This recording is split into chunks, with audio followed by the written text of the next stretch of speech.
Welcome to Bala cars. இப்போ நீங்கள் பார்க்க போகிற கார் பார்த்தீங்கன்னா மாருதிக்குள்ள ஈக்கோ அப்படிங்கிற காரை பற்றி தான் பார்க்க போகிறோம். வாங்க வீடியோக்குள்ளே போகலாம். கார் பார்த்தீங்கன்னா மாருதிக்குள்ள ஈக்கோ மாடல் பார்த்தீங்கன்னா 2019 மாடல். இதோட வேரியன்ட் பார்த்தீங்கன்னா ஏசி வண்டி தான் அப்படின்னு இருக்காங்க.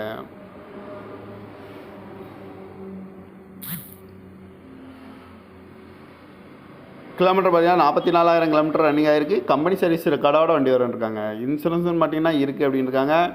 காரோட ப்ரைஸ் என்ன சொல்கிறாங்கன்னா 4,60,000 சொல்கிறாங்க. ரேட்டு குறைக்கணும்னு சொல்லியிருக்காங்க. குறைச்சி பேசி இந்த காரை பைப்புங்கன்னு சொல்லியிருக்காங்க. TN 70 AB 5598 அப்படிங்கிற நம்பரில் தான் இந்த கார் இருக்குது அப்படின்னு இருக்காங்க. ஓனர் 2 ஓனர் வரன்ட்ருக்காங்க. இது ஒரு பெட்ரோல் வண்டி தான். கிலோமீட்டர் பார்த்தீங்கன்னா 44,000 கிலோமீட்டர் தான் ரன்னிங் ஆகிருக்கு. கம்பெனி சர்வீஸ் ரெக்கார்டோட வண்டி வரும்னு இந்த காரோட ப்ரைஸ் என்ன சொன்னாங்கன்னா 4,60,000 சொல்கிறாங்க. ரேட்டு குறைக்கணும்னு சொல்லியிருக்காங்க. குறைச்சி பேசி இந்த காரை பைப்புங்கன்னு சொல்லியிருக்காங்க. இந்த மாதிரி கார் வீடியோக்கெல்லாம் பாலா கார் சேனலில் சப்ஸ்கிரைப் பண்ணிச்சுக்கோங்க. தேங்க்யூ ஃபார் வாட்சிங்.